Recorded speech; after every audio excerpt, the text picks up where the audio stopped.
বিবেক চূড়ামণি বিচার এবং বিশ্লেষণের দ্বারা আমাদের মনে এই প্রত্যয় উৎপাদন করে যাতে করে আত্মা বা ব্রহ্ম সমস্ত জীবের মধ্যে যে অনুসৃত হয়ে রয়েছেন এবং তাকে জানাই যে পরম সত্য, সেই বিষয়ে বিচার বিশ্লেষণের দ্বারা এটি আমাদের কাছে উপস্থাপন করেন। অদ্বৈত বেদান্ত দীপ্ত কণ্ঠে যেটি ঘোষণা করে, জীবের মধ্যে সেই আত্মা বিদ্যমান এবং সেই আত্মা এক অখণ্ড সত্তা, যাকে কোনোভাবে পৃথক করা যায় না। সেই অখণ্ড সচ্চিদানন্দ প্রতিটি জীবের মধ্যে থাকা সত্ত্বেও আমরা যেন তা অনুভব করতে পারি না, অথচ আমাদের অনুভব সম্পূর্ণ বিপরীত। বরং আমরা অনুভব করি আমরা মরণশীল, আমরা অল্পজ্ঞ, আমরা সীমিত, আমরা দুঃখী। যে আত্মা সম্বন্ধে বলা হচ্ছে তিনি সচ্চিৎ আনন্দ স্বরূপ, সেই আত্মা জীবের মধ্যে থাকা সত্ত্বেও জীব যেভাবে অনুভব করে তা সম্পূর্ণ বিপরীত। কেন আমরা এই বিপরীত ভাবে অনুভব করি? কিভাবে আমরা আত্মজ্ঞান লাভ করতে পারি? আমাদের স্বরূপ আত্মা হওয়া সত্ত্বেও কেন আমরা বিপরীত ভাবে অনুভব করছি? এই সমস্ত বিষয় নিয়েই বিবেক চূড়ামণি বিশ্লেষণ করে, আলোচনা করে। আমরা যে জায়গাটি পড়ছিলাম, আপনাদের মনে থাকবে যে যেখানে বলা হচ্ছিল যত সময় পর্যন্ত এই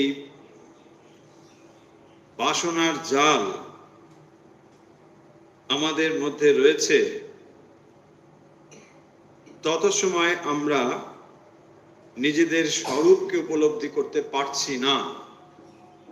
275 নম্বর শ্লোকে বলা হয়েছিল, অনাত্ম বাসনা জালৈ তিরোভূতাত্ম বাসনা নিত্যাত্ম নিষ্ঠয়া তেষাম নাশে ভাতি স্বয়ং স্ফুটম। আত্মবাসনা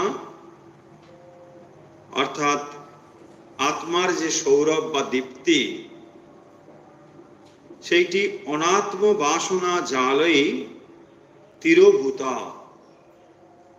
অনাত্ম বাসনার জাল দ্বারা আত্মার সৌরভ যেন ঢাকা পড়ে গেছে,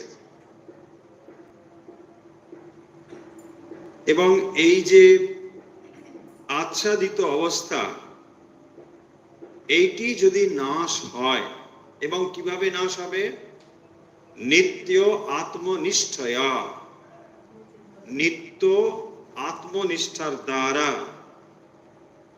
প্রতিনিয়ত আত্মার স্বরূপ, নিজের স্বরূপ সম্বন্ধে চিন্তার দ্বারা, তেষাম নাশে স্বয়ং স্ফুটম ভাতি। এইটি নাশ হলে নিজের যে স্বরূপ তা উজ্জ্বল ভাবে প্রকাশিত হবে। যে আত্মা প্রতিটি জীবের মধ্যে, মানুষের মধ্যে তো বটেই, প্রকাশিত রয়েছেন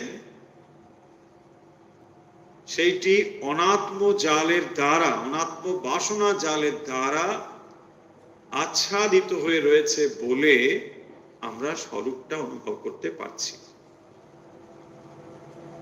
দেখুন, বেদান্ত এই সত্য আমাদের সামনে তুলে ধরছেন যে আপনি বাসনা অনুভব করতে পারেন, আপনি বাসনা জালের দ্বারা আচ্ছাদিত হয়ে থাকতে পারেন, কিন্তু স্বরূপত আপনি আত্ম, অনাত্ম নয়।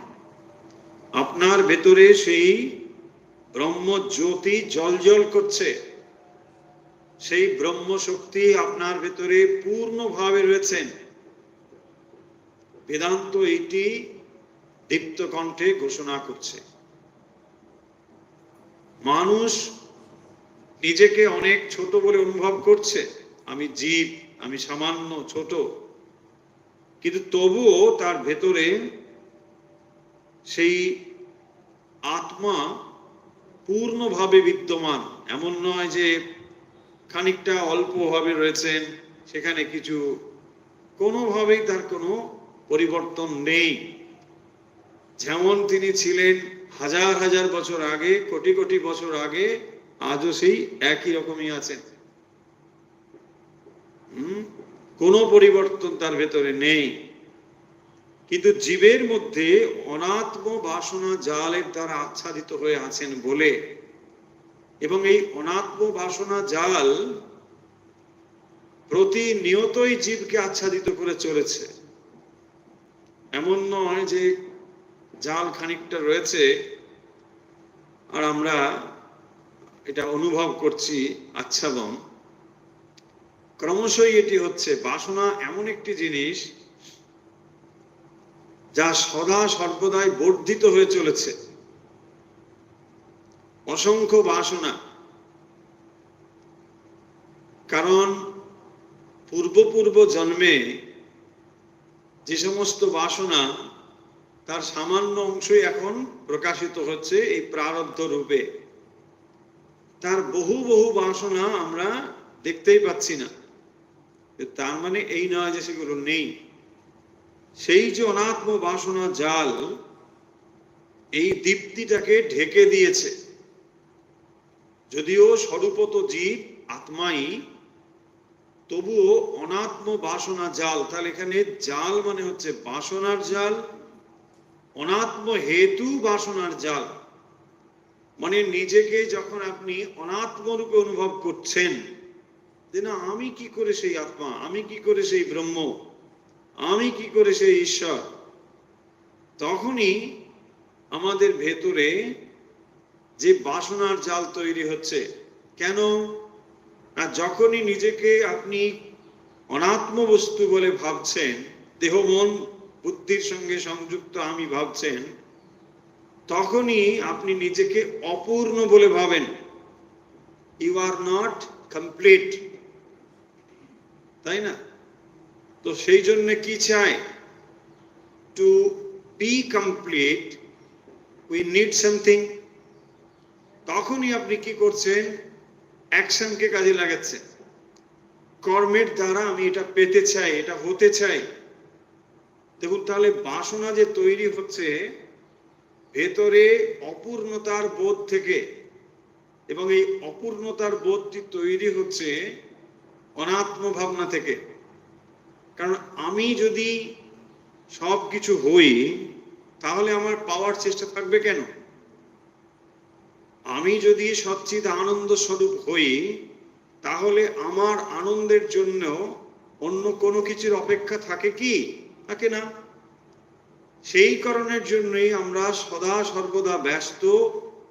এটা পেতে চাই, এটা নিতে চাই, এটা হতে চাই, এই অবস্থা আমাদের চাই চাই চাই চলছে। সেই জিনিসটিকেই এক কথায় বলা হচ্ছে অনাত্ম বাসনা জালই। তাকেই বলা হয়েছে অনাত্ম বাসনা জাল। তো এই অনাত্ম বাসনা জাল জীবের উপরে একটা আস্তরণের মতো রয়েছে। সেই যে আচ্ছাদিত অবস্থাটি, তেষাম নাশে। এখন এই আচ্ছাদনটা যাবে কি করে? দেখুন এই আচ্ছাদন কালকেই আমরা বলছিলাম যে যদি বন্ধন কোনো ফিজিক্যাল বন্ধন হয় তাহলে অ্যাপ্রোচ হবে ফিজিক্যাল। আপনাকে দড়ি দিয়ে বাঁধা হয়েছে, নিশ্চয়ই কোনো একটা জিনিস তখন দড়িটা খুলতে হবে, কারণ ওটা একটা ফিজিক্যাল জিনিস। কিন্তু যেটি মনের দ্বারা বাঁধা হয়েছে, বাসনা জালেই, বাসনা কোথায় আছে? মনে। তাহলে যখন বলা হচ্ছে বাসনার জালে বাঁধা হয়েছে, এই জাল প্র্যাকটিক্যালি কোনো জাল নয়, এটা আসলে মনোকল্পিত একটি জাল, তাই না? মন দিয়ে আপনি তৈরি করেছেন। ভাবুন কি কঠিন অবস্থা। যদি কাউকে দড়ি দিয়ে বাঁধা হয় সেটা খোলা অনেক সহজ, আপনি একটা লোক লাগিয়ে দিলেন, এই খুলে দাও, ব্যাস হয়ে গেল। কিন্তু যে জাল মনে মনে সৃষ্টি করেছেন, এবং মন যেহেতু বস্তুর থেকে অনেক বেশি সূক্ষ্ম, তাই বন্ধনটাও খুব কঠিন, জটিল বন্ধন। সূক্ষ্ম জিনিসের শক্তি বেশি। হ্যাঁ, যত সূক্ষ্ম হবে তার শক্তিটা বেশি। কোয়ান্টাম থিওরি, ফিজিক্সে, সেখানে দেখবেন ওই একই জিনিস বলা হচ্ছে, যত সূক্ষ্ম পাওয়ার তত বেশি। যাই হোক, ওদের মধ্যে যাচ্ছি না। ব্যাপার হচ্ছে তাহলে যে মন যত জিনিসগুলোকে বাসনার জাল তৈরি করছে, তখন সেটি গভীরভাবে একটি আচ্ছাদন তৈরি হচ্ছে। কিসের উপরে? আত্মার উপরে। যে চৈতন্য সত্তা বিদ্যমান, তার উপরে একটা আচ্ছাদন তৈরি হচ্ছে। এবং এই আচ্ছাদন কিরকম না, এই প্রারব্ধের দ্বারা শরীর চলছে। এখানে আমরা শুভ অশুভ কর্ম করছি, আবার ডিজায়ারও করছি। তাতে প্রতিনিয়ত কি হচ্ছে? আচ্ছাদনটা আরো গাঢ় হচ্ছে, মোটা হচ্ছে। তার ফলে আমরা ক্রমশ স্বরূপ থেকে দূরে সরে যাচ্ছি। সেই জন্যই বলছেন যে এইটিকে তেষাম নাশে। তেষাম নাশে মানে ওই যে আচ্ছাদন, সেই আচ্ছাদনটা নাশ হলে পরে স্বয়ং স্ফুটম ভাতি। দেখুন, আত্মজ্ঞানের জন্য কিছু করতে হবে না। স্বয়ং স্ফুটম ভাতি, আলোটা জ্বলছে, আপনাকে আলোটা জ্বালাতে হবে না, কেবল আপনাকে দরজাটা খুলে দিতে হবে। দরজা খুলে দিলেই আলো আছে। এক্সাম্পল বলেছিলাম, জানালার ভেতরে সব জানালা বন্ধ, একজন আলো আলো চিৎকার করছে ঘরের মধ্যে, কোথায় আলো, কোথায়? অন্ধকার ঘর। কি করবে? জানালাটা যে খুলে দিল, চারিদিকে আলো। আলো তাকে জ্বালতে হলো? জ্বালতে হলো না। এই কথাটাই এখানে বলছেন, স্বয়ং স্ফুটম ভাতি। আত্মা হচ্ছেন স্বয়ং জ্যোতি, তিনি প্রকাশের জন্য ছটপট করছেন। আত্মা সর্বদাই ছটপট করছেন, আমি প্রকাশ হতে চাই। আমরা কি করছি? তাকে বিলম্বিত করছি। বলছে এখন নয়, এ জন্মে নয়। কেন? না না না, এখন অনেক বাকি, এটা করবো সেটা করবো। আচ্ছা ঠিক আছে, করে নাও। এই করে করে আমরা বিলম্বিত করছি, প্রসেসটা আরো প্রলং হয়ে যাচ্ছে। সেই আচ্ছাদনটাকে সরানোর জন্য যেটা বলছেন, নিত্য আত্মনিষ্ঠায়া। সর্বদাই তুমি ভাবতে থাকো, নিজের স্বরূপের চিন্তা করো। আত্মচিন্তয়া, নিজের চিন্তা করো, স্বরূপত তুমি কে, এইটি ভাবতে থাকো। যে স্বরূপ তোমার, সেখান থেকে তুমি সরে গিয়েছ, এবং অনবরত তার উপরে অনন্ত বাসনার জাল যেন আচ্ছাদিত হয়ে চলেছে ক্রমশ। সেই কারণের জন্যই যেটি বলছেন এখানে উপদেশ হিসেবে, তা হলো নিজের স্বরূপকে চিন্তা কর। এটা আমরা অলরেডি পড়েছি।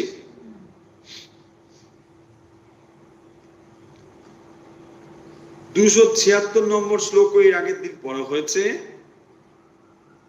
যথা যথা प्रत्यवस्थितम मनस तथा तथा मुंचति बाह्य वासनाम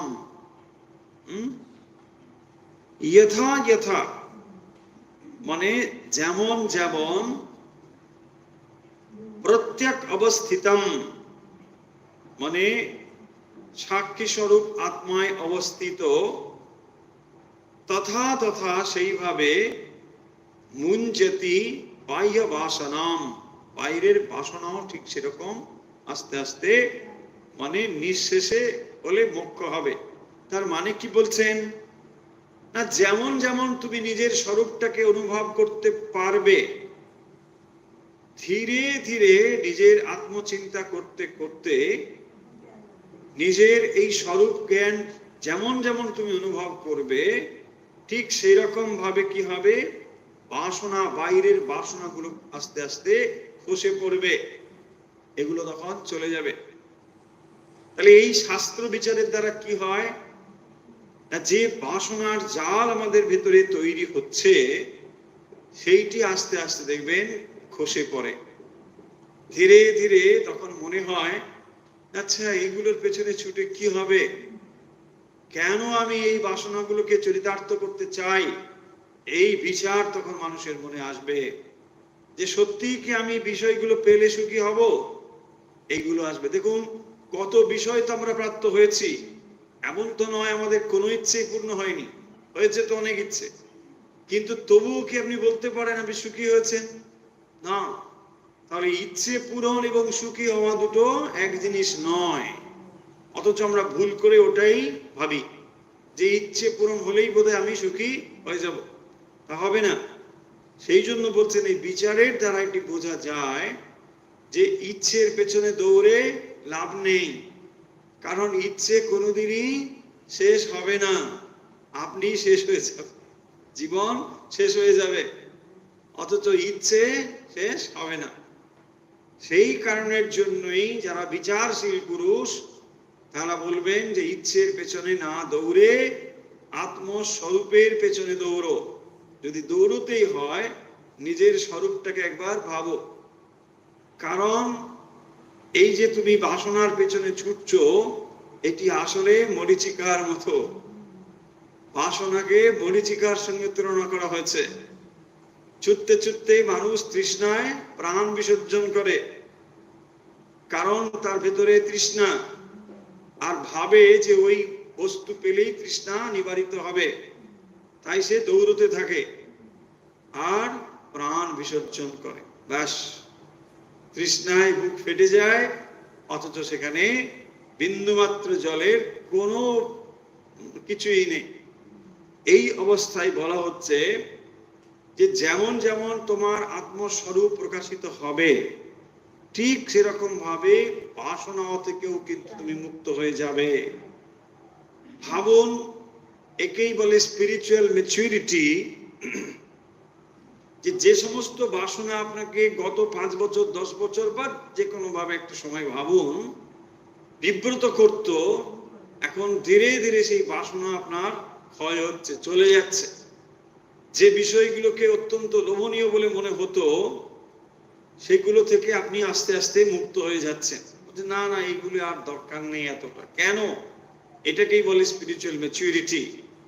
যে জিনিসগুলো আমরা আগে পাওয়ার জন্য লালায়িত হতাম, যে এই বস্তুগুলো আমার চাই, এটা চাই, ওটা চাই, সেটা চাই, এখন মনে হচ্ছে যে না, এগুলো কোনোটাই দরকার নেই। হয়তো পূর্ণ বাসনা আমরা নির্বাসনা হতে পারিনি এখনো, কিন্তু তবু এটা আমরা বুঝতে পারছি যে বাসনা পূর্ণ হলে আমি সুখী হব, এটার কোনো মানে নেই, তাই না? এই কথাতেই এখানে বলা হচ্ছে যে যত আপনার মন অন্তর্মুখী হবে, বিচারশীল হবে, তত বাসনাকে আপনি কন্ট্রোল করতে পারবেন। কারণ এই বাসনা আসলে কি জানেন তো, আপনার মনের কাছে একটি একটি ভেলকির মতো দেখাতে থাকে। মনের কাছে যেমন আপনাকে নানা রকম ভাবে জাদুকর যেমন জিনিসপত্র দেখায়, এই মন আপনার কাছে এরকম নানা রকম জিনিসপত্র দেখাচ্ছে, আর আপনিও তার দ্বারা বিভ্রান্ত হচ্ছেন। তাই তো ওর বাড়ি গাড়িটা দেখলাম, বাহ নতুন মডেল, আপনি আর থাকতে পারেন না।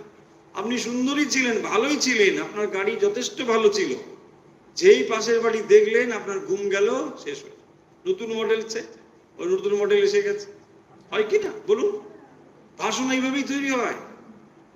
একদিন বলছিলাম না যে বাসনা কখনো আননোন জিনিসের প্রতি হবে না, নোন জিনিসের প্রতি, জানা জিনিসের প্রতি, অজানার প্রতি বাসনা তৈরি হবে না, তাই না? যেটা আপনি জানেন না তারপরে বাসনা হবে না, জানেন তার প্রতি বাসনা হবে।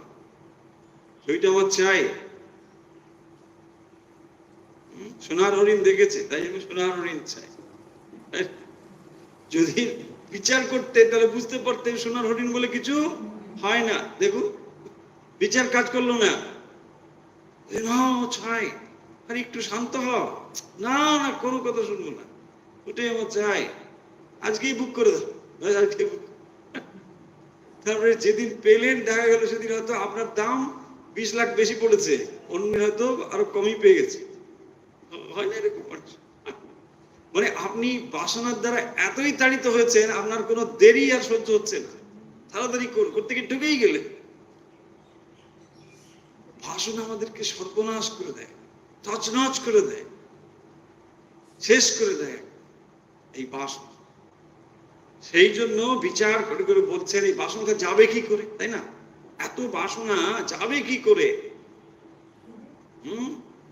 সেই জন্যে বাসনা শব্দটা ভারী সুন্দর। বাসনা মানে সুবাস, বাসনা। আবার বাসনা মানে ডিজায়ার, তাই না? আত্মবাসনার দ্বারাই এই বাসনাটা যাবে। বাসনা মানে ফ্র্যাগ্রেন্স, হ্যাঁ, গুড স্মেলিং। তো ফ্র্যাগ্রেন্স যখন আপনি পাবেন, মানে ওই মৃদনাভি কস্তুরী, তো মৃদনাভি কস্তুরীর গন্ধ যখন আসবে তখন অন্য গন্ধ আর চাই না। তাই জন্যে সত্যি সত্যি বাসনা আমাদের তখনই যাবে যদি হায়ার কোনো কিছু আপনি পান, তা নাহলে বাসনা যেতে পারে না।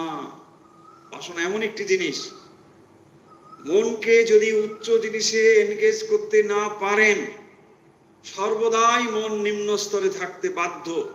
একেবারে প্রমাণিত জিনিস এগুলো, যুগ যুগ ধরে এগুলো শাস্ত্রে লেখা হয়েছে।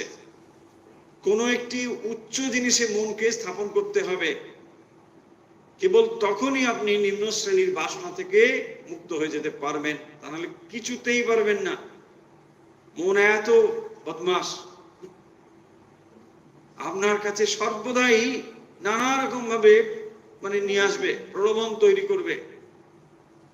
কারণ মন আসলে যে উপাদানে তৈরি সেটা হচ্ছে জড় উপাদান। এই জড় জগতের যে বিষয়, এগুলো থেকেই মন তৈরি হয়েছে। আর সেই মন সূক্ষ্ম, পাওয়ারফুল, ভেরি পাওয়ারফুল। ওই কোনটা কোন অবস্থায় মনের মধ্যে একবার ঢুকে যাচ্ছে, আপনি সচেতন না হলে খুব মুশকিল। হয়তো 20 বছর আগে কোথাও একটা কিছু দেখেছিলেন, ওইটা আপনার মনে এখনো থাকতে পারে, সুযোগ এলে পরে ওটা ঠিক বেরিয়ে পড়বে, তাই না? হয় এরকম। আপনি ভাবছেন যে 10 বছর ভুলে গেছে, না ভুলে নেই, ওটা রেগে গেছে। এইরকম অসংখ্য জিনিস আমরা গ্রহণ করে চলেছি, অসংখ্য জিনিস। সবসময় যে এরকম কোনো বস্তুগত জিনিস হবে তাও নয়, কোনো স্মেল, ধরুন আপনি কোথাও দিয়ে যাচ্ছেন, কোনো একটা স্মেল আপনাকে খুব আনন্দ দিয়েছিল, বাহ কি সুন্দর স্মেল, ফ্র্যাগ্রেন্স, ওইটাই, ওই স্মেলটাই যদি আপনি 20 বছর পরে, 50 বছর পরে কোথাও পান, কানেক্ট করতে পারবেন, ওই স্মেলটা আমি সেইখানে পেয়েছি, আবার পাচ্ছি 50 বছর পর। ওটা আপনার ব্রেন ধরে রেখেছে, ইয়েস, আপনার মন ধরে রেখেছে। ওটা মন বড় সাংঘাতিক জিনিস, ধরে রেখেছে। সমস্ত অ্যাসোসিয়েশন তখন ধরে রেখেছে। আপনার মন বলে দেবে যে এটা এই 50 বছর আগে তুমি ওই জায়গায় এই স্মেলটা অনুভব করেছিলে। তখন সব আপনার কাছে রিভিল হবে, বুঝতে পারবেন এই ওই ওই ওই কাশ্মীর বেড়াতে গিয়েছিলাম, ঠিক ওখানে ওই ফিল্মটা দেখেছিলাম, 50 বছর চলে গেছে। ব্রেন সব এগুলোকে ধরে রাখছে, মানে মাইন্ড ধরে রাখে এগুলো, বোঝা গেল? সো এই যে পরতে পরতে বাসনার জিনিস সব সাজানো রয়েছে, একমাত্র এগুলো থেকে আপনি নিস্তার পাবেন আত্মচিন্তয়া, নিত্য আত্মনিষ্ঠা। হ্যাঁ, এর দ্বারাই এটা সম্ভব। চলুন তাহলে, এই তো ছিল আগেকার কথা, এখন একটু এগিয়ে যাই। সাত্মন্যেব সদা স্থিত্বা মনো নশ্যতি যোগিনঃ বাসনানাম ক্ষয়শ্চাতঃ সাধ্যয়া সপনম কুরু।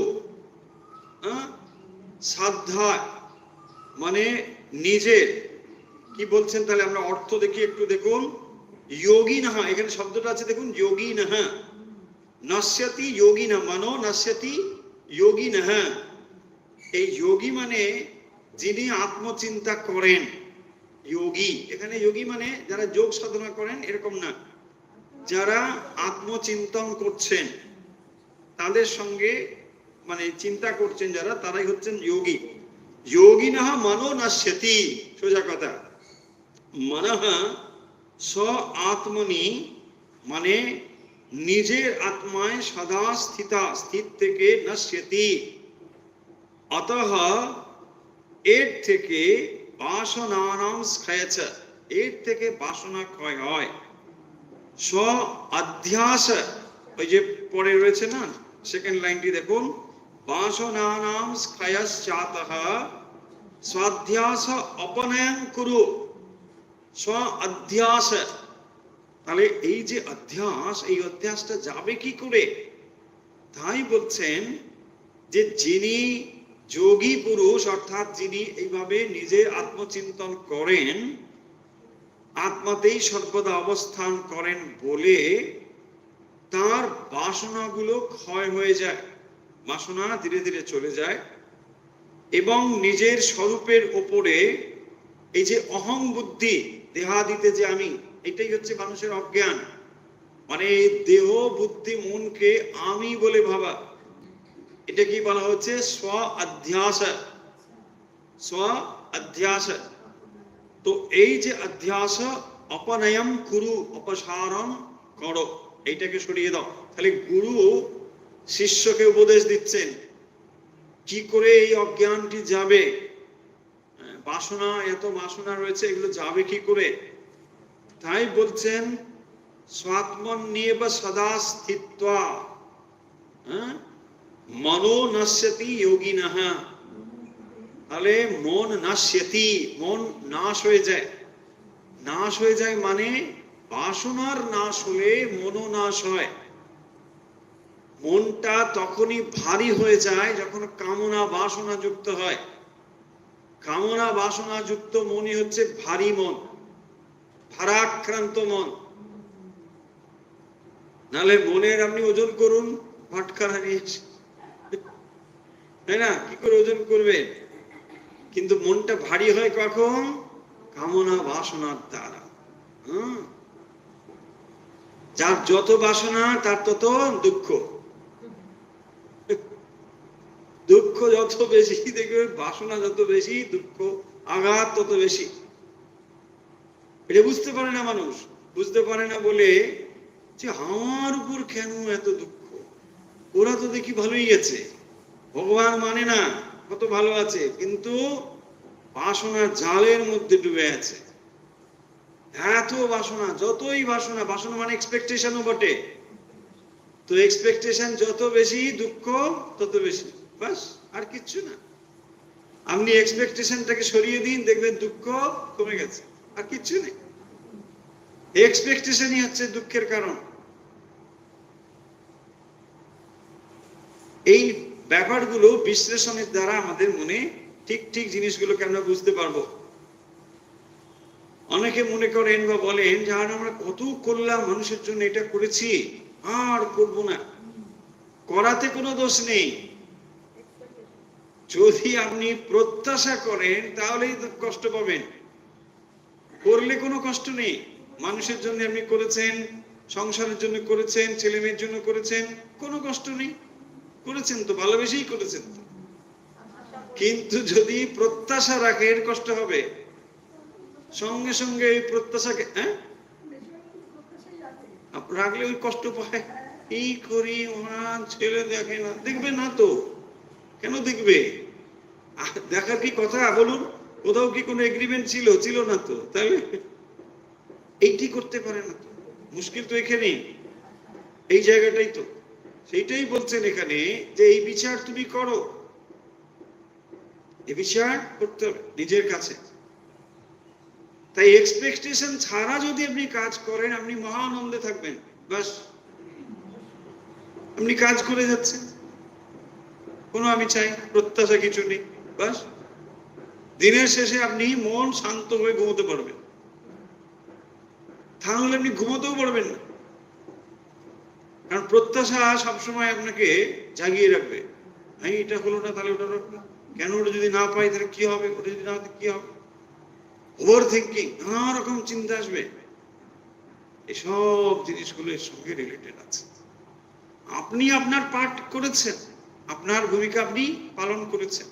দেখুন, খুব শুনতে যদি খারাপ লাগতে পারে হয়তো, আপনি আজ ছেলের কাছে প্রত্যাশা করেন, কিন্তু খুব ভেবে দেখুন তো, আপনার ছেলেকে দরকার ছিল না ছেলের আপনাকে দরকার ছিল?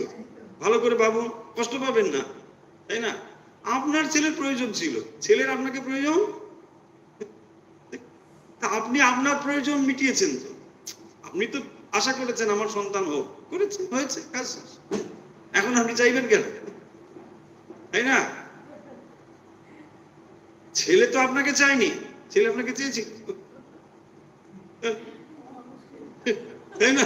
কি ভাবুন আপনি, দেখুন, কষ্ট পাবেন না, কথাটা একটু অন্যরকম শুনবে, শুনতে, কিন্তু দেখুন এটাই না, আপনি তো ছেলেকে চেয়েছেন, তো সে চাইবে কেন? যদি চায়, যদি সে করে, ভালো কথা। আমি এটা বলছি না যে সব ছেলে এরকম করবে না, এটা কথা হচ্ছে না, কিন্তু আপনার যেন এক্সপ্রেশন না থাকে, ব্যাস। তাহলে কি হয়, যা পাবেন গিফট, ব্যাস হয়ে গেল। যদি আপনি পেয়ে যান, সেটা কি হবে, গিফট পাচ্ছেন। আর গিফট পেলে মানুষ খুশি তো হয়, তাই না? কারণ এক্সপেকটেশন জিরো, তারপর যেটা পাচ্ছেন গিফট, ব্যাস। এই জায়গাটি বলছেন, স্বাত্মন্যেব সদা স্থিত্বা মনো নশ্যতি যোগিনঃ। তাহলে যোগিনঃ মন নশ্যতি, তাহলে মনটা তার নাশ হয়ে যাচ্ছে। এখানে মন নাশ হয়ে যাবার মানে মন কামনা বাসনা বর্জিত হচ্ছে। তখন মনটা কি হয়, ট্রান্সপারেন্ট হয়ে যায়। তো এই কামনা বাসনা ছাড়া যে মন, তখন যেন মনটা নেই, তাকেই বলা হচ্ছে নশ্যতি। এটা চলে গেল, মানে নিষ্ক্রিয় হয়ে গেল, মনটার আর কোনো কিছু নেই। তখনই বলছেন, অতঃ বাসনানাং ক্ষয়, বাসনা সমূহের ক্ষয় হয়, স্ব অধ্যাস, নিজের উপরে যে অধ্যাস, অপনয়ম কুরু। এবং এই যে অধ্যাস, কিসের অধ্যাস? দেখুন, সর্বদাই আমাদের অধ্যাস হচ্ছে নিজের ওপরে, আমরা অধ্যাস করে চলেছি। অধ্যাস মানে যেটি যা নয় তাকে সেই চিন্তা করার নাম হচ্ছে অধ্যাস। একটা ভুল জিনিস, তার উপরে আমি ভাবছি। তো এখানে হচ্ছে দেহ মন বুদ্ধিতে নিজের অধ্যাস করছি। দেহকে আমি ভাবছি, মনকে আমি, বুদ্ধিকে আমি ভাবছি। এই যে অধ্যাস, সেই অধ্যাস বলছেন যে নিজের উপরে যে অধ্যাস, যেটা আমি নিজে চাপিয়ে দিয়েছি, এই শরীরের উপরে একটা মানে চাদর যেন চাপিয়ে দিয়েছি, সেইটাকে সরিয়ে দাও, এই অধ্যাসটাকে সরিয়ে দাও। তাহলে কি হবে, নিজের মূল অবস্থাটাকে দেখতে পাবে। এইটাই এই শ্লোকের মধ্যে বলছে, যে নিজের মধ্যে যে অধ্যাসটি তৈরি করেছো, নিজেকে শরীর মন বুদ্ধির সঙ্গে সংযুক্ত করে তুমি সর্বদাই অধ্যস্ত হয়ে আছো, এই অধ্যাসটাকে না সরালে তুমি স্বরূপ জ্ঞান লাভ করতে পারবে না। এইটাকেই সরাতে হবে। আর সেটা কি করে যাবে না, মনকে নাশ করতে হবে। কামনা বাসনার দ্বারা যে মন আচ্ছন্ন হয়ে রয়েছে, তাকে যদি সরাতে পারো, তাহলে মন নাশ হলো। আর মন নাশের দ্বারা বাসনার ক্ষয়, বাসনার ক্ষয় হলে তখন অধ্যাস চলে যায়। যে নিজের প্রতি যে অধ্যাস, তখন সেই অধ্যাসটি ধীরে ধীরে চলে যায়। স্বাত্মনি এব সদা স্থিত্বা, স্বাত্মনি এব সদা স্থিত্ব, সব সময় নিজের স্বরূপের চিন্তা কর। তার মানে নিজেই নিজের মূর্তি তৈরি করা। যারা মূর্তি তৈরি করে পাথর টাথর দিয়ে, কি করে, হাতুড়ি ছেনি দিয়ে টুকে টুকে পাথর তৈরি থেকে মূর্তি তৈরি করে। এখানেও আপনি আসলে নিজেই নিজের মূর্তি তৈরি করছেন। প্রতিনিয়ত বাসনার যে জাল রয়েছে, যেগুলো অপ্রয়োজনীয় পাথরের মতো, সেগুলোকে হাতুড়ি ছেনিয়ে দিয়ে প্রতিনিয়ত আপনি হ্যামারিং করে চলেছেন। করতে করতে সেগুলো আস্তে আস্তে সরে যাবে, নিজের ভেতর থেকে নিজের মূর্তিটা বেরিয়ে আসবে। নিজের মূর্তি নিজেই তৈরি করছি, এই হচ্ছে বেদান্তের কনসেপ্ট। যে তোমাকে কেউ সাহায্য করছে না, করতে পারবে না, কারণ তুমি স্বরূপত সেই আত্মা। তুমি কার অপেক্ষা করো? কে তোমাকে সাহায্য করবে? তুমিই তো এই জগতের শ্রেষ্ঠা, তুমিই তো সে স্বয়ং জ্যোতি আত্মা, তোমার ভেতরেই তো সর্বশক্তি। তুমি কার অপেক্ষা করো? কে তোমাকে আলোকিত করবে? তুমি নিজেই আসলে অন্ধকারের মধ্যে নিজেই নিজেকে আটকে রেখেছো। তুমি বন্ধন খুলে দাও। এই কথাই বেদান্ত বলে। বেদান্তের অ্যাপ্রোচ অত্যন্ত practical approach, straight forward approach. কোনো কারোর সঙ্গে কোনো কিছু দরকার নেই। অপূর্ব ধারণা এখানে রয়েছে বেদান্তে। কারোর উপর নির্ভর করতে হবে না, তুমি নিজেই বিচার করে দেখো। তোমার এই দুর্দশার হেতু অন্য কেউ নয়, তুমি নিজেই। ভেঙে ফেলো নিজে। স্বামীজি দেখবেন সন্ন্যাসের গীতিতে এই কথা বলছেন, এই ভাবগুলোকে দিয়েছেন তিনি। নিজের বন্ধন ভেঙে ফেলো তুমি, কোথাও কোনো বন্ধন নেই। বেদান্ত একেবারে গভীর বেদান্ত ধারণাগুলো স্বামীজি দিয়েছেন দ্য সং অফ সন্ন্যাসিন, সন্ন্যাসীর গীতি। ওটাও সন্ন্যাসী, ওম তৎসৎ ওম, এসব আছে।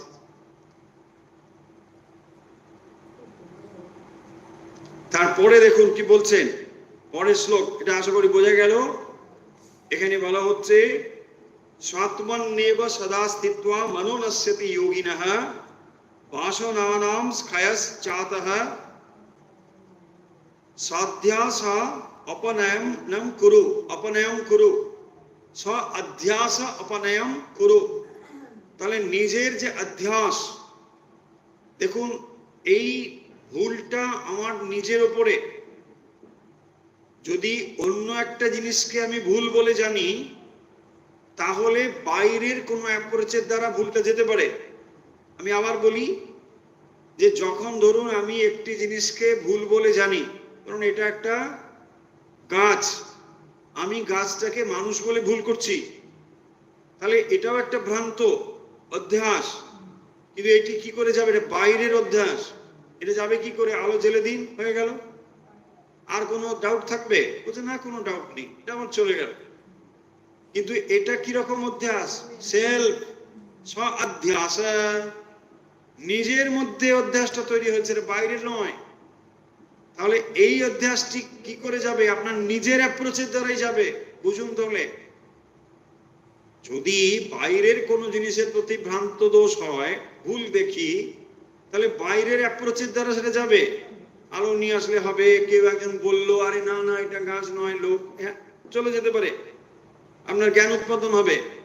কিন্তু এই অধ্যাসটা নিজের অধ্যাস, স্ব অধ্যাস, নিজের উপরে। আমি নিজের মনকে আমি বলে ভাবছি, আমার বুদ্ধিটাকে আমি বলে ভাবছি, অথচ এটা আমার বুদ্ধি, আমি নই। আমি এবং আমাতে অনেক অন্তর, তাই না? এই যে অধ্যাস বলছেন, এইটা যাবে কি করে? না যখন ওই আত্মচিন্তা করবে। সেই কথা এই শ্লোকটিতে বলা হয়েছে। স্বাত্মন্যেব সদা স্থিত্বা, স্থিত্বা মানে একটা স্টেবিলিটি দরকার, ওটাতে স্থির হতে হবে, দৃঢ় হতে হবে। কারণ এই একবার শুনে নিলেন, বলছেন আমি তো শুনে নিলাম, কি না, আমি তো আত্মা, বাস, তাই না? হ্যাঁ, বলছে ও হয়ে গেছে, কি না জ্ঞান হয়ে গেছে, কি না আপনি কি না, না আত্মা, বাস, আত্মা। এইটা কোনো হলো না। এটা হচ্ছে ওই শ্রীরামকৃষ্ণ যাকে একটু উপহাস করে বলছেন যে পাখি রাম রাম হরি হরি বলে, কিন্তু বিড়ালে ধরলে ট্যাঁ ট্যাঁ ব্যাস, হ্যাঁ আত্মা। তারপরে যখন দেখবেন বিপদে পড়ছে, কি হলো, না আর বলবেন না, তাই না? সব জ্ঞান তখন শেষ। হ্যাঁ, তাই বলছেন সাত্মান নেব সদা স্থিত্বা, সব সময় ওইটা ভাবতে হবে। উঠতে বসতে জাগ্রত স্বপ্ন সুষুপ্তি সর্বদাই একদম ডিপ রুটে গিয়ে ওটা ভাবতে হবে। যেরকম নাকি দেখুন, আপনি এক্সাম্পল দিলে বুঝতে পারবেন। আপনি যদি মহিলা শরীর প্রাপ্ত হন, নিজেকে দেখুন সব সময় মহিলাই ভাবছে, বা উল্টো দিকে তিনি পুরুষ, তিনি সর্বদাই পুরুষ ভাবছেন। তাকে যদি বলা হয় তুমি মহিলা বা পুরুষ, মানে উল্টো করে কিছুতে ভাবতে পারছেন সে, তাই না? স্বপ্নেতেও সে ভাবছে। দেখুন যখন স্বপ্ন হয়, আপনি মন্দিরে অন্য কোথাও গেছে, সেখানেও দেখবেন আপনি মহিলাই ভাবছেন, হয় কি না? কেন না, ওইটি ডিপ রুটেড। এই আত্মজ্ঞান যখন ওই রকম অবস্থায় পৌঁছবে, আপনার স্বরূপ চিন্তা এত ডিপ রুটেড হবে, তখন আপনার সর্বদাই জাগ্রত স্বপ্ন সুষুপ্তি সর্বদাই মনে হবে আমি সেই আত্মা। এই অবস্থাটাই হচ্ছে ব্রহ্মজ্ঞানের অবস্থা। কারণ আপনি যে পুরুষ অথবা মহিলা বলছেন, সে তো শরীরের সঙ্গে সংযুক্ত, দেহের সঙ্গে সংযুক্ত। ও তো সেই মানে অধ্যাস, ভুল ভ্রান্তি, স্বরূপ জ্ঞান হচ্ছে না। তাই স্বরূপ যেটি সর্বদা সেই চিন্তা করতে হবে, সর্বদাই সে চিন্তা করতে করতে এটা যেতে পারে। এরপরে দেখুন আরেকটি শ্লোক হয়ে যাবে মনে হয়, সময় আছে খানিকটা। 278 তমোদাভ্যাম রজসত্তাৎ সত্যম শুদ্ধেন নশ্যতি তস্মাৎ সত্যম অবষ্টভ্য স্বাধ্যাস অপনয়ম কুরু। ওই একই শব্দ এখানেও বলছেন, স্বাধ্যাস অপনয়ম কুরু, নিজের অধ্যাসটাকে সরাও। বলছে কি করে সরাবো? এই যে সেলফ মানে মানে মানে ইগনোরেন্স, এটা যাবে কি করে, আমি এটাকে সরাবো কি করে? এখানে দেখুন, এখানে অ্যাপ্রোচ বললেন, আগেরটা কি বললেন? নিজের চিন্তা করা, নিজের চিন্তাতে যদি স্থিত হও তাহলে এটা যাবে। এখন আবার একটা কথা বলছেন দেখুন, তমোদাভ্যাম রজসত্তাৎ। তম মানে তমগুণ, আর দাভ্যাম, দাভ্যাম মানে দ্বাভ্যাম, দ্বা হচ্ছে রজ এবং সত্য। ওই যে কালকে হচ্ছিল সত্য রজ, এই আবার এখানে এসে গেছে দেখুন। হ্যাঁ, হচ্ছে গীতার সেই লাইন এখানে। তাহলে তমগুণ দ্বাভ্যাম, সত্য রজ এবং সত্য, এই দুনের গুণের দ্বারা রজ সত্তাৎ, রজগুণ সত্যগুণ থেকে সত্যম শুদ্ধেন, শুদ্ধ সত্যগুণের দ্বারা নশ্যতি, নাশ হয়। তস্মাৎ সত্যম অবষ্টভ্য, অতএব এটাকে আশ্রয় করে স্ব অধ্যাস অপনয়ম কুরু, অধ্যাসটাকে সরিয়ে ফেল। কি করে অধ্যাস সরাবো? এখন তাহলে কি বলছেন? বলছেন আমাদের মধ্যে তিনটে গুণ আছে। কি?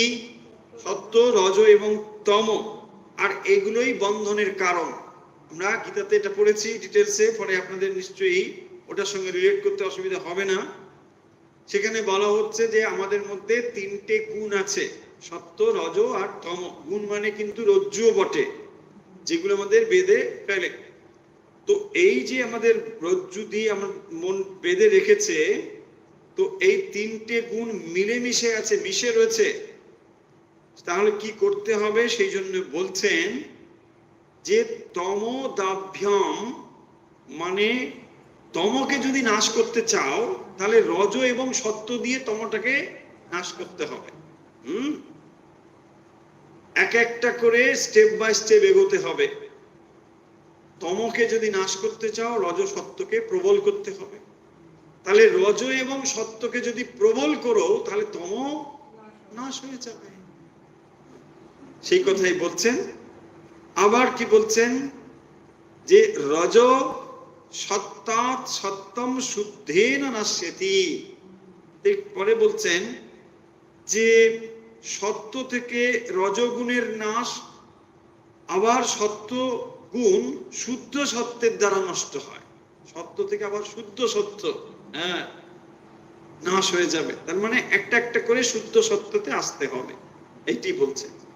এবং সেই সত্য শুদ্ধকে মানে শুদ্ধত্ব গুণকে আশ্রয় করে নিজের ওপরে যে আমি অধ্যাসটা করেছি, কি অধ্যাস? আমি আমার যে অধ্যাস, এই অধ্যাসটা মনে থেকে তুমি মুক্ত হবে। অপনয়নম অপনয়ম কুরু। তো এইটাকে অপনয় করা মানে সরিয়ে ফেলা একমাত্র তখনই সম্ভব হবে যদি আমরা মনের এই যে গুণগুলো, যদি সত্যকে আমরা প্রধান করি, রজকে প্রধান করি, তাহলে তম নাশ হয়ে যাবে। তমকে নাশ করতে হবে। তারপরে রজ এবং থাকলো সত্য, একে শুদ্ধ সত্য মানে এগুলোর দ্বারা আমরা শুদ্ধ সত্যে পৌঁছতে পারি, নাশ করে বিচার করে, তবেই একমাত্র এটা সম্ভব হবে। এখন তাহলে আপনার হাতে হাতিয়ারটুকু দিয়ে দেওয়া হয়েছে, কি করে আপনি এগুলোকে প্রয়োগ করে নিজের ভেতরে শুদ্ধ সত্য নিয়ে আসবেন, এ কথাও এখানে বলে দিচ্ছেন যে এই দুটোর দ্বারা তুমি কিভাবে এটা করতে পারবে, এটা বলছে। মানে রজ সর্বদা কর্মচঞ্চল, একটা দৌড়ের মতো রয়েছে, সে যে কোনো মুহূর্তে যদি দৌড়ে থাকে কোথাও না কোথাও গিয়ে পড়বে, তাই না? রজ হচ্ছে এরকম, দেখবেন প্রবল ভাবে যে মানুষ ধাক্কা খায় এই রাজসিকতার জন্য। রাজসিক অবস্থা এত প্রবল হয়ে থাকে যে তাকে শান্ত হতে দেয় না, মানে একদম দৌড়ের ঘোড়ার মতো সে দৌড়তে থাকে।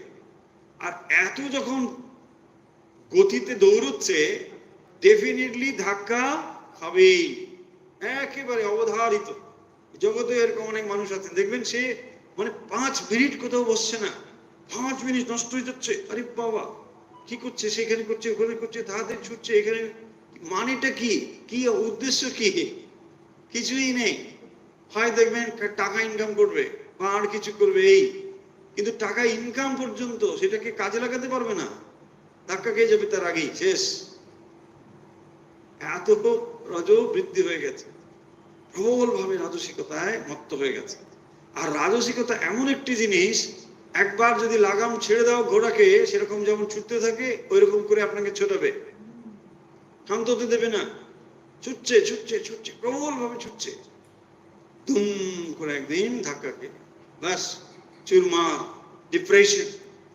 কি হবে? ভগবান এত নিষ্ঠুর? না, নিষ্ঠুর না, তোমার হাতে 3টে জিনিসই দেওয়া ছিল, তুমি সেটাকে কি করেছো? বাকিগুলোকে তাকাওনি, প্রবল রজগুণ নিয়ে ছুটে চলেছো, ধাক্কা খেয়ে গেছে, বাস। তাই না? দেখুন এইগুলো আসবে, এগুলো আসতে। অর্জুনের অবস্থা দেখুন, কি অবস্থা হলো অর্জুন। বুঝছি না, এরা আমার করে মনে ছিল না যুদ্ধ করতে যাবে, তুমি কি ছেলে মানুষ যে আমার জানা ছিল না এদের সঙ্গে যুদ্ধ করবো, কি জানি বুঝতে পারছি না কি হবে, সবই তো জানা ছিল। অথচ বলছেন যুদ্ধক্ষেত্রে এসে আমি যুদ্ধ করবো না, বরং ভিক্ষা করে খাবো, সে ভালো। আরে মনে ছিল না এই কথাগুলো? কুরুক্ষেত্রের যুদ্ধে গিয়ে তুমি এই কথা বলছো, আগে বললেই তো হতো, যুদ্ধই হতো না। দেখুন রজগুণ হচ্ছে এরকম, যখন বিপদে পড়ে যায় তখন আর কিছু নেই, তখন বলছে না না না, কি করা যায়, কি করা যায়, ওই ধাক্কা খেয়েছে। রজ হচ্ছে এরকম সম্প্রদায় প্রবল ভাবে ছুটছে। তো এই যে অবস্থাগুলো, সেই জন্য বলছেন যে সদ্য মানে রজের নাশ হবে, তমের নাশ হবে, শুদ্ধ সত্য শুদ্ধ আসবে, শুদ্ধ সত্য আসবে, তারপরে এই জিনিসগুলো তার হবে। এবং কি হবে? এই যে আমি আমার অধ্যাসটা রয়েছে, এই অধ্যাস থেকে তখন সে মুক্ত হতে পারে। কারণ কি দেখুন, শুদ্ধ সত্যের গুণই হচ্ছে যেটা যা সেটাকে সেভাবে জানিয়ে দেওয়া। প্রকাশশীলম, দেখুন গতকাল আমরা পড়েছি না? হ্যাঁ, তো প্রকাশশীলতাই হচ্ছে সত্যগুণের লক্ষণ। সে প্রকাশ করে দেয়, যেইটা যা সেটা সে প্রকাশ করে দেবে। আর তম আচ্ছাদন করে দেয়, তাই দেখা যায় না, মোহগ্রস্ত হয়ে যায় মানুষ, বুঝতে পারে না। দেখুন কি অবস্থা। সত্যগুণ প্রধান হলে কোনটা কি আপনি ঠিক আপনার বুদ্ধি বলে দেবে যে না এটা ঠিক।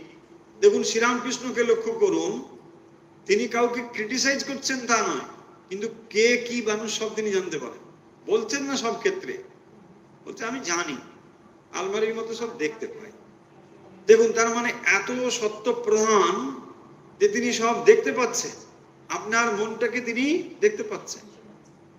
বলছে ও তো জানি, ও কি, ওর অতীত জানি, বর্তমান জানি, ভবিষ্যৎ সব জানি, কিন্তু বলে তাকে অপ্রস্তুত করছেন না, কিন্তু সব জানেন তিনি। এই সত্য প্রধান মানুষ হলে বাকি সব বুঝতে পারে, তার কাছে সব জলজল করে পরিষ্কার সে বুঝতে পারে। সেই সত্য প্রধান যখন হয় তখন এই যে অধ্যাস এটাও ধরতে পারে যে তাই তো, এইটা তো ঠিক নয়, আমি তো কোনোভাবেই দেহ মন বুদ্ধি নয়, তাহলে কেন আমি এগুলোকে জড়িয়ে দুঃখ পাই? সমস্ত দুঃখের হেতু দেখুন এই অধ্যাস। যদি আপনি দেহকে আমি বলে না বুঝতে পারেন, এই পৃথিবীর মানে 99% দুঃখ চলে গেল, কোন দুঃখই। শরীরটা তো আপনিই নন, ব্যাস তাহলে হয়ে গেল। যত রিলেশন, মারাপিট সব কিছু তো শরীরের সঙ্গে, তাই না? আপনার এক্সিস্টেন্সটা শরীর ছাড়া আর কি আছে, আপনি কি বোঝেন? চেয়ারে গিয়ে কে বসে থাকে, বলে মিস্টার অমুক বসেছেন। সে কে? মিস্টার অমুকটা ওই 100 কিলোর একটা এত বড় একটা শরীর বসে আছে, তাই না? ওই মাংসপিণ্ড, মাংসপিণ্ড বললে মানুষ দেখে যায়, বড় কি বলছে। হ্যাঁ দেখুন ওটাই না, ওটাকেই তো আপনি বলেছেন। কি আশ্চর্য ভাবুন একবার, জগৎ কিরকম চলছে। হ্যাঁ, এভাবেই জগৎ তৈরি। সূক্ষ্মতাটাকে ধরা যাচ্ছে না, স্থূলটাকে দেখা যাচ্ছে। হ্যাঁ, আপনি একটা জায়গা থেকে একটা জায়গায় গেলেন, যাচ্ছেন ধরুন, আমি কি দেখছি? আমি দেখছি একটি মানুষ একটি জায়গা থেকে একটি জায়গায় গেল। এই যে অংশটাকে আমি দেখছি বাস্তবিক ওটা আপনি নন। অথচ যখন আপনি যাচ্ছেন, যেন আপনি এই বাতাসের উপরে একটা চিত্র অঙ্কন করে গিয়েছেন, সেই চিত্র দেখা যাচ্ছে না, কিন্তু সেটাই রিয়েলি আপনি। আমি বোঝাতে পারলাম কিনা জানি না, হ্যাঁ একটু কাব্যিক ভাবে বললাম। মানে এখান থেকে যখন একটি জিনিস আরেক জায়গায় যাচ্ছে, তখন আপনি বাতাসের ভেতর দিয়ে তো যাচ্ছেন, এই আকাশের ভেতর দিয়ে তো যাচ্ছেন, তো সেই আকাশে বাতাসে আপনার একটা চিত্র অঙ্কিত হয়েছে, সেই চিত্রটি আমি চোখ দিয়ে দেখতে পাচ্ছি না, সেটাই হচ্ছে বাস্তবিক আপনি। অথচ যেটা জগৎ দেখছে আপনার এই স্থূল দেহটি, সেটা আপনি নয়, ওটা আপনি নয়। অথচ এটা নিয়েই চলছে, একেই বলে অধ্যাস। হ্যাঁ, গুলিয়ে ফেলবেন না। এইটাকে বলে ব্যবহারিক জগৎ, এইটাকে বলে পারমার্থিক জগৎ। গুলিয়ে ফেলবেন না, তাহলে বাড়িতে গিয়ে সব গোলমাল হয়ে যাবে। বলছে আমি শুনে এসেছি, যেটা দেখছো সেটা কিন্তু আমি না, সর্বনাশ হয়ে যাবে তখন। বলছে বলছে হে কি, চা দাও। বলছে না না, তুমি যা দেখছো সেটা কিন্তু আমি নয়। এই বাতাসের কাছে যে অঙ্কন চিত্র অঙ্কিত সেটাই আমি। গেছে বলে শিটবুক করো, হ্যাঁ রাঁচিতে শিটবুক করো। বেদান্ত দুদিন শুনি কি অবস্থা হয়ে গেছে। গোলমাল পাকাবেন না। ব্যাপারটা হচ্ছে একটা ব্যবহারিক সত্তা, একটা পারমার্থিক সত্তা। তাহলে ব্যবহারিক দিক থেকে আপনি, আপনার একটা এক্সিস্টেন্স, আপনার নাম আছে, আধার কার্ড আছে, সব আছে, ওইগুলো যা আছে। কিন্তু পারমার্থিক দিক থেকে আপনি সেই স্বরূপত আত্মাই, এটাই হচ্ছে বলা হচ্ছে। তাহলে যখন নিজের কথা চিন্তা করবেন, মানে আধার কার্ডের কথা ভাববেন না যেন, বলছে হে আদর করে আমার ছবিটা নেই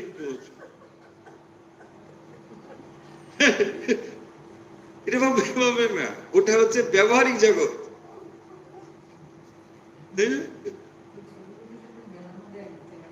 হ্যাঁ হ্যাঁ, আলোচনা শেষে কেউ চিনতে পারবে না, কেউ চিনতে পারবে না। ওটা ভালো একরকম সুবিধা হচ্ছে যে আপনার স্বরূপটা ওখানে কোনোভাবেই ধরা পড়ছে না, যে অফিসার চেক করবে ও কনফিউজ হয়ে যাবে, তাই না? আর সুবিধা হচ্ছে আপনারও, আপনি ওর আড়ালে আছেন, বাস বলছে তুমি যেটা দেখছো ওটা তো নয়, তাই না? আপনি বেদান্তর দিক থেকে বুঝছেন, ও ব্যবহারিক দিক থেকে বুঝছে। চলুন তাহলে আজকের কথাগুলোকে সামাপ করে নিই। যে জিনিসগুলো আমরা হাসতে হাসতে মজা করে করে শিখে নিলাম তা হলো